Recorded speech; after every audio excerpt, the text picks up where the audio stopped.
Coach ने दी भारत को चेतावनी, अकेले कब तक लड़ते रहेंगे बुमराह?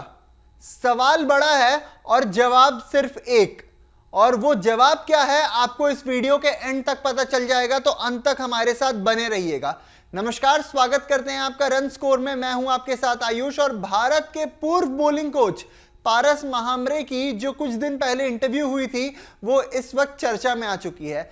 चर्चा में आने का सिर्फ एक ही वजह है, वो है दूसरे दिन भारत बनाम इंग्लैंड की जो बॉलिंग थी उसे देखकर। जिस तरीके से बीते दिन इंडियन बॉलर्स ने बॉलिंग की है इंग्लैंड के खिलाफ, वो देख के वापस से बीजीटी की यादें ताजा हो गई हैं। हर कोई यही बात कर रहा है कि क्या अकेले जसप्रीत बुमराह ही है टीम में बॉलिंग करने के लिए, और अगर सिर्फ जसप्रीत बुमराह ही है तो फिर आप 9 नंबर तक या 10 नंबर तक बैटर्स ही क्यों नहीं भर लेते हो, क्योंकि सारे विकेट्स तो बुमराह को ही लेना है। ऐसे में पारस महामरे की जो कुछ दिन पहले इंटरव्यू हुई थी वो सुर्खियों में आ चुकी है और लोग इसके बारे में भी बातें कर रहे हैं। उन्होंने क्या कहा था आपको वो भी बताएंगे और आपकी राय भी लेंगे कि आखिर आप क्या सोचते हैं इस मुद्दे पे।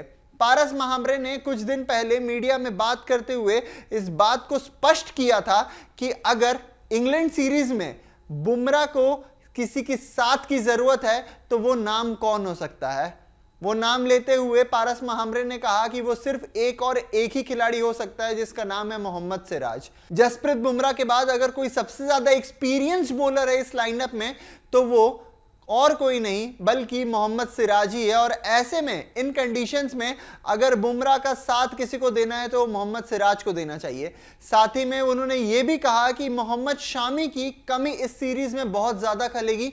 बता दें आपको, जब पिछली बार टूर करने के लिए गई थी इंडिया इंग्लैंड दौरे पे, तो ये जो डुओ थी शामी और बुमराह की, इसमें जब सिराज का तड़का लगा था तो क्या ही कमाल कर दिखाया था इन्होंने।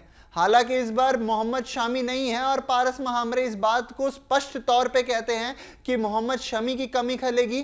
साथ ही में आपको उमेश यादव के एक्सपीरियंस की भी कमी खलेगी, क्योंकि उन्होंने उनके साथ काफी दिनों से काम भी किया हुआ था। साथ ही में उन्होंने ये भी कहा कि ऐसे में जसप्रीत बुमराह का अगर कोई साथ देता है तो वो एक ही नाम हो सकता है और वो नाम होगा मोहम्मद सिराज, क्योंकि Mohammed Siraj second most experience bowler है। साथ ही में इतने साल से टीम इंडिया के साथ टेस्ट फॉर्मेट में जुड़े हुए हैं, और प्रसिद्ध कृष्णा, अर्शदीप सिंह या फिर किसी भी दूसरे बॉलर की बात कर लें तो उनसे ज्यादा एक्सपीरियंस कैरी करते हैं अपने साथ। ये सारे प्लेयर्स अभी नए हैं टीम इंडिया में, अभी हाल ही में इन्होंने अपना डेब्यू किया है, बहुत कम मैचेस खेले हुए हैं। तो ऐसे में अगर इन इंग्लिश कंडीशंस में कोई बॉलर बुमराह के साथ सबसे ज्यादा इफेक्टिव साबित हो सकता है तो वो मोहम्मद सिराज हो सकते हैं। और मोहम्मद सिराज को ये बात ध्यान रखनी चाहिए कि हर बार बुमराह बचाने के लिए नहीं आएंगे, सिराज को भी अब रिस्पॉन्सिबिलिटी लेनी पड़ेगी। सिराज को भी जो विकेट्स का दारोमदार है वो अपने कंधे पे लेना पड़ेगा।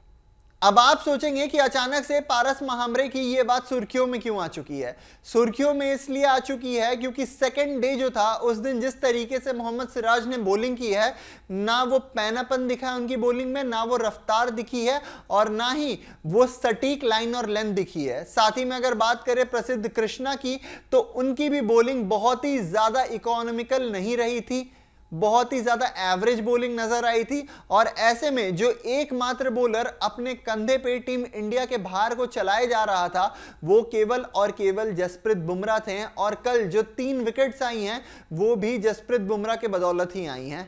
ऐसे में अब क्या रहने वाली है स्ट्रैटेजी आगे चल के, ये जानना बहुत जरूरी हो जाएगा टीम इंडिया के लिए, ये फिगर आउट करना बहुत जरूरी हो जाएगा टीम इंडिया के लिए, क्योंकि बुमराह 5 के 5 टेस्ट मैच नहीं खेल सकते हैं।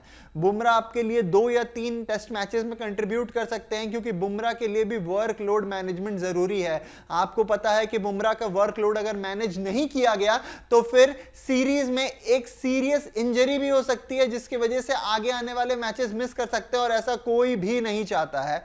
इसलिए बुमराह के बाद कौन और बुमराह के साथ ही कौन सा दूसरा बॉलर होगा जो विकेट्स की जिम्मेदारी लगेगा, यह देखने वाली बात है। आपको क्या लगता है, पारस महामरे ने जो कहा वो सही था या नहीं? कमेंट सेक्शन में बताना बिल्कुल भी मत भूलिएगा, और साथ ही में ये भी जरूर बताइएगा कि आपको क्या लगता है ये जो पहला टेस्ट मैच है इसे कौन जीत कर लेके जाएगा। फिलहाल के लिए इतना ही। रन स्कोर को सब्सक्राइब करना बिल्कुल भी मत भूलिएगा। अभी के लिए दीजिए मुझे इजाजत। शुक्रिया।